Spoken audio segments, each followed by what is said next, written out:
cubrir sus, digamos, sus intereses de clase. En ese mismo contexto, no podemos descalificar una serie de concepciones de análisis científico diciendo, por ejemplo, que el proletariado, si es que toma el poder, va a desarrollar lo que desarrolló una burocracia que toma el poder a nombre del proletariado, pero era el proletariado el que tomó el poder. Entonces, el problema del método no es el que descalificamos ciertas cuestiones de análisis científico, sino de ver cómo funcionan las contradicciones sobre el poder en determinado momento y cómo ciertos elementos que están en el control de la sociedad ejercen la dictadura a nombre de algo que les permite ponerse una piel que no sea rechazada. En ese sentido, el estalinismo se pone una piel que es la del proletariado, pues no quiere decir que sea la dictadura del proletariado, es la dictadura de una burguesía, o más digo, de una burocracia, disculpe. En ese mismo contexto, yo recuerdo que nos dimos agarres muy fuertes, y en ese sentido yo creo que Armando tiene razón, hay que ver qué es lo positivo, qué es lo que, digamos, no debemos reeditar. A mí sí me toca, sobre todo en el proceso de descomposición de la juventud comunista, cómo se ejerce precisamente el centralismo burocrático, y se le da el nombre de centralismo democrático, ¿no? O sea, toda una serie de cochinadas que se hicieron a nombre del centralismo democrático, cuando era un centralismo de una camarilla de elementos que después vimos cómo trabajaban para una situación distinta a la que estábamos luchando en aquel entonces. Pero fue la forma de destruir a la juventud comunista, ¿no? Entonces, sí cayeron algunos compañeros de la juventud comunista en la trampa de criticar al centralismo democrático. Pues, espérense, están cayendo en la trampa. El centralismo democrático es una cosa y el centralismo burocrático es otra cosa. Y ustedes están cayendo en la trampa de criticar algo que no es. En ese mismo contexto, efectivamente, el maestro Diego Ortari, cuando analiza la cuestión de la ciencia en México, plantea que en nombre de la educación socialista se mete con 100 años de retraso toda la concepción positivista. Eso es cierto.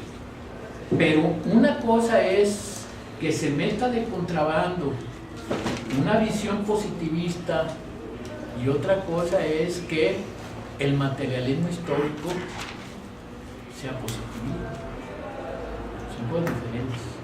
Que en nombre del materialismo histórico se metan de contrabando tesis que corresponden al liberalismo, esto es, al positivismo. Bueno, eso lo vemos a diario con los elementos que en nombre de la izquierda pues meten todas sus concepciones que son propias de una sociedad opresiva y represiva, ¿no? Entonces yo sí creo que no podemos ir descartando cuestiones fundamentales porque en cierto momento se hizo un uso inadecuado o porque en nombre de esos planteamientos se hicieron aberraciones.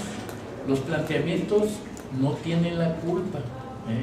Las aberraciones, digamos, para legitimarlas en muchos de los casos, pues usan esa piel insisto, de oveja, esa piel de izquierda, porque son la derecha vergonzante que no se atreve a actuar con su propio rostro. Entonces yo sí insisto pues en que hay una serie de elementos que efectivamente hay que descartar. No estamos casados, no estamos en la idea de la inmutabilidad, pero sobre todo yo pienso y estoy sintiendo pues una serie de cosas como la siguiente. Miren, por eso hace rato mencioné lo del socialismo utópico. A mí me ha tocado trabajar mucho con gente real, de carne y hueso, de carne y hueso. Todos los proyectos autogestivos que suenan muy bonitos son perfectos en la teoría. Cuando los hemos querido instrumentalizar, no funciona. Y no crean que es una, ni dos, ni tres, ni cuatro, ni cinco veces que lo hemos desarrollado. Hemos llegado a cosas muy altas y de ese tamaño es la caída, porque el hombre nuevo todavía no nace. El hombre autogestivo, el hombre que va a conducir su propio destino, todavía no existe. Le estamos dando a este sujeto enajenado por este sistema capacidades que todavía no tiene. Por eso hablo de socialismo utópico. Entonces decimos, esto, con este elemento que existe, con eso vamos a plantearnos toda una serie de cosas de autodeterminación. Pues yo creo que es la misma situación cuando nos planteamos las cuestiones de la autogestión. Entonces, yo creo pues que tenemos que ser más objetivos al ver cuál es el sujeto que en este momento existe. Si realmente existieran ciertos mínimos elementos de lo que aquí se plantean como cuestiones fundamentales, el 2006 o el 88 hubieran sido el trampolín para acá.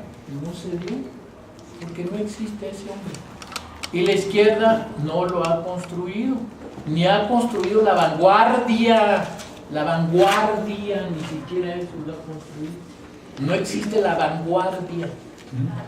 Entonces yo creo que, insisto, tenemos que ser más autocríticos, más apegados a la realidad, ver cuál es el sujeto real que existe en esta sociedad para que nos planteemos las tareas propias de lo que el sujeto histórico de este país en este momento puede realizar y cómo podemos procesarlos para que efectivamente generemos un cambio.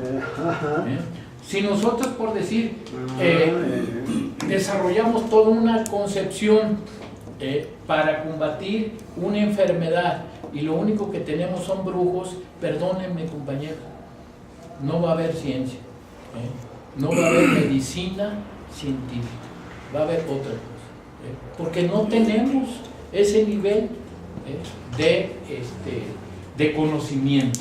Y en la sociedad hubo una regresión. Lo que alcanzamos en cierto momento se redujo a una visión que la estamos observando cada vez que hay un problema, en automático, una marcha. Pues son míos. Marchas, ahí está la realidad. Entonces, no se va más allá. Está tan enajenada y acotada en la mente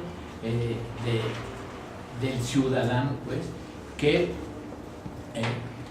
tenemos que desarrollar toda una labor titánica para construir la vanguardia, ya no solamente para concientizar a las clases